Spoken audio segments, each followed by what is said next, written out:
and welcome to The Upside. I'm your host, Lauren Gardy, and today I'm accompanied by two Fidelity experts, Rory Poole, Director of Alternatives, and Brandon Sims, Alternative Strategist.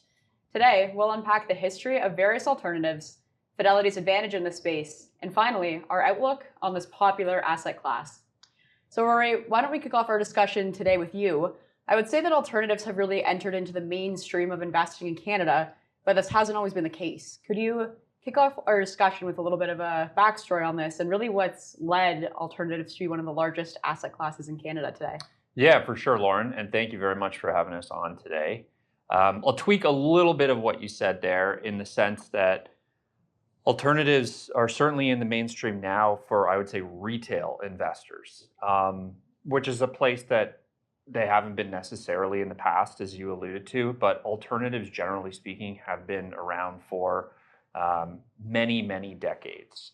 And I would say that two of the reasons why they're becoming a little bit more popular within the retail channel are, one, the fact that there's a lot more access for retail investors to alternative forms of investments, whether those be strategies or assets themselves, than maybe there were in the past. And we see that with things like the emergence of liquid alternatives over the course of the past 6 years or so. We also see that with the fact that there are a lot of alternative investment managers, so people that actually manage those assets on behalf of investors, that are really looking at the retail space, if you will, or the retail channel and saying to themselves, how can we deliver our products to these individual investors on top of these big institutions or larger investors that were typically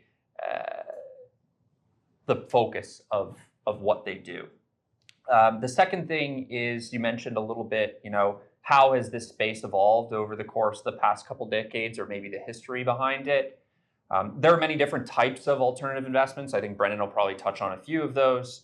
But what I would say is that over the last 2 decades in particular, you've seen an emergence of some new forms of alternative investing. So whether it's private equity secondaries, whether it's private credit, or even more recently, the emergence of cryptocurrencies, there's many different ways that investors can access these differentiated types of investments to add to their portfolio. Mm-hmm. That's helpful, Rory. So Brandon, why don't we unpack that a little bit further? If you could give us a bit of a breakdown of the alternative landscape. I know there are hedge funds and privates on one side, and then Fidelity is in more of the liquid alternative space. How should we communicate this to investors and perhaps share a few key considerations of each? I think first order of business would be to tackle the term liquid alternative. It seems a bit of an intimidating term, if you would, but it really shouldn't be. It's a term coined to really just address within the retail landscape what we've deemed to be daily liquid vehicles. So that could be a mutual fund traded at end of day or an ETF traded intraday. And these are really just vehicles to allow investors to access what are mandates that are playing within the defined parameters set out by the regulators that are granted a little bit of flexibility beyond that of a traditional fund. So it was in 2019 that these flexibilities were granted. Fidelity quickly snapped into action with 3 new products shortly thereafter in 2020, and we'll get into that. But I think that with respect to the space, you hit the nail on the head that it's privates or less liquid assets, and then it's liquids or liquid alternatives, which are the greater liquidity vehicles that could tap into resources like borrowing against the fund's NAV or an additional source of leverage, which we know it would be selling stock short, the use of derivative instruments and or other sort of synthetic exposures. So playing within the realms of the flexibilities afforded. Within the liquid alt category in particular, I would say that the space in Canada is just shy of about 60 billion in size as we quantify it in and around the time of recording. And we can divide that world into 5 parts. Put simply, it would be alt equity, credit, market neutral, multi-strategy, and other. And I'll take a moment on the other, with the former to be pretty self-explanatory. Other would really be a catch-all for anything that doesn't fit into the previously mentioned categories. Digital assets, as Rory touched on, drive a large portion of the balance and the movement of that space.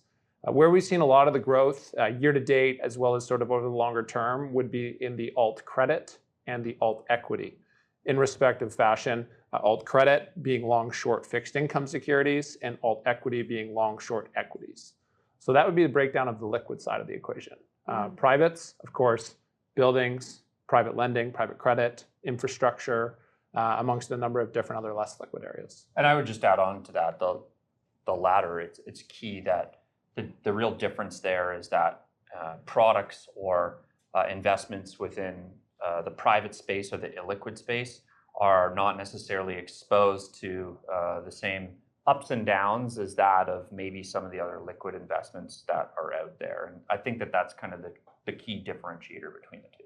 I'll give two examples for everyone online to maybe just illustrate that. Is you could have a hedge fund-like vehicle that has liquidity characteristics that would not allow investors to sort of get access to their capital on a daily basis.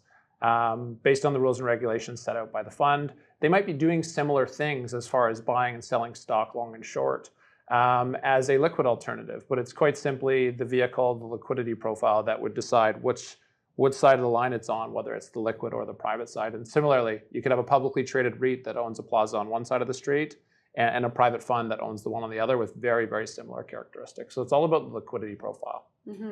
That's a very good way to put it. So thank you for that. Rory, I wanted to dig a little bit deeper on one type of product that Brandon explained, the multi-strategy fund. And really, from my understanding, what that means is that we're bucketing many different types of alternatives within one. Maybe if an investor can't decide or just wants a more balanced, diversified approach, if you will. Could you talk us through what that strategy actually looks like in practice and some considerations for investors as well? Yeah, for sure. So yeah, multi-strategy. Don't try and unpack that any differently than the name actually is indicating. So it's ways that investors can access a multitude or various different alternative either strategies or assets in one particular vehicle. And honestly, Lauren, I think that there's no sense in overthinking that this concept of, a product that allows for multiple exposures, and the key thing that they get out of that is diversification. So they have one product that they purchase and they're able to access, different types of equities, different types of bonds, and do so in a way that's creating this kind of balanced approach towards achieving their investment goals. The same concept carries over to alternatives, albeit the end result may be a little bit different or the experience might be a little bit different, and there's some rhyme to that reason. But I think the big benefit that's there for investors at the end of the day is relative to those traditional stocks and bonds that they might want to own. I would argue that there's probably a little bit less familiarity with alternative investments, and therefore having this kind of packaged solution that it's easy for them to purchase into and receive that diversification that they're potentially looking for makes it, I think, appealing. That does sound very appealing as well. Brendan, could we pivot back to talking about Fidelity Canada in the alternative space? We've been talking about alternatives being around for decades, but Fidelity entered into here a little more recently, back in 2020. Why did Fidelity decide to get into alternatives, and what advantage should we bring to the table in such a competitive area of the market? So there's a bit of a catalyst that actually happened in the year prior in 2019 as far as the rules that allow and govern Fidelity on the funds that we bring forth. So in late 2019, the regulatory landscape shifted to allow the flexibilities for us to bring the products forward, which we did. And we launched 3 liquid alternatives in October of 2020. So we're really excited to be entering into this new and growing space at that time. And growing it has been. The space continues to grow at double-digit year-over-year growth rates, of course, changing from one month to the next.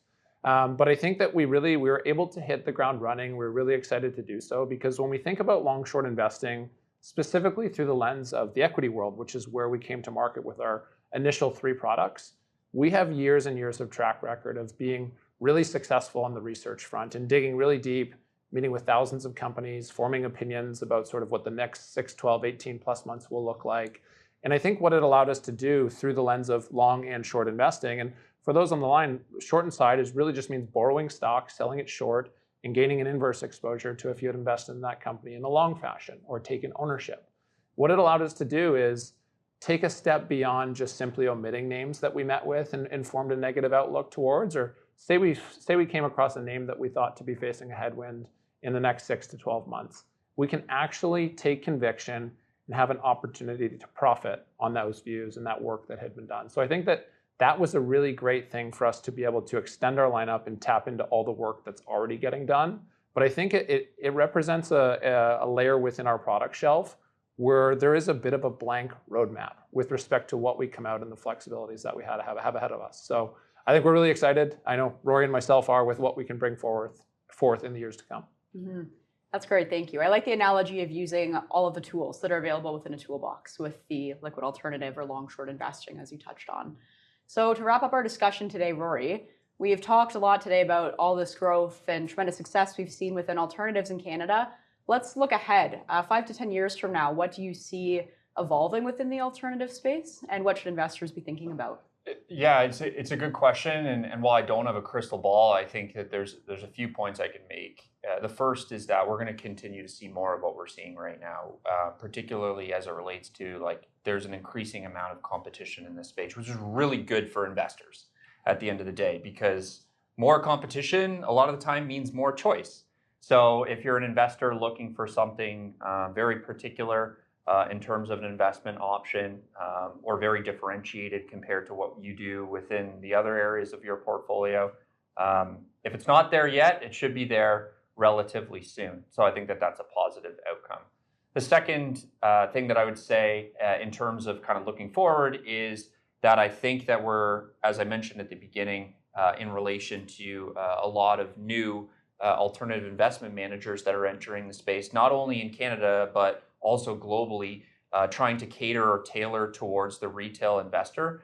We're going to continue to see retail investors gaining more access to some of these private assets or private investments that Brendan and I have been alluding to. And that's regardless of whether, it's a small piece of a portfolio, a large piece of a portfolio, or something in between. I think that the industry as a whole is very keen on individual investors being able to access the benefits that come along with those types of investments. Mm-hmm. So lots of excitement to look forward to. Certainly. Well, thank you both for sharing your views today. Really appreciate you taking the time. And thank you to our viewers for watching today. Upside webcasts air daily, so keep an eye on your inbox to not miss your invitation to the next show.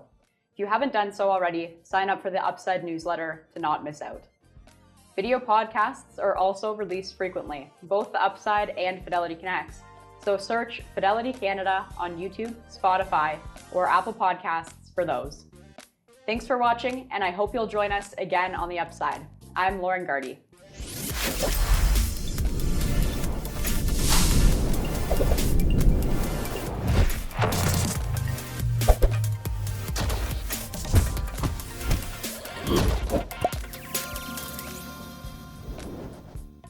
Thanks for listening to, or watching, Fidelity Canada's The Upside podcast. Subscribe on your podcast platform of choice so you don't miss an episode. And if you like what you're hearing, please leave a review or a 5-star rating. Fidelity mutual funds and ETFs are available by working with a financial advisor or through an online brokerage account. Visit fidelity.ca/howtobuy for more information. While on fidelity.ca, you can also find more information on future live webcasts. And don't forget to follow Fidelity Canada on LinkedIn, YouTube, Instagram, or X. We'll wrap things up today with a quick disclaimer. The views and opinions expressed on this podcast are those of the participants and do not necessarily reflect those of Fidelity Investments Canada ULC or its affiliates. This podcast is for informational purposes only and should not be construed as investment, tax, or legal advice. It is not an offer to sell or buy or an endorsement, recommendation, or sponsorship of any entity or securities cited. Read a fund's prospectus before investing. Funds are not guaranteed. Their values change frequently and past performance may not be repeated. Fees, expenses, and commissions are all associated with fund investments. Thanks for tuning in. We'll see you next time.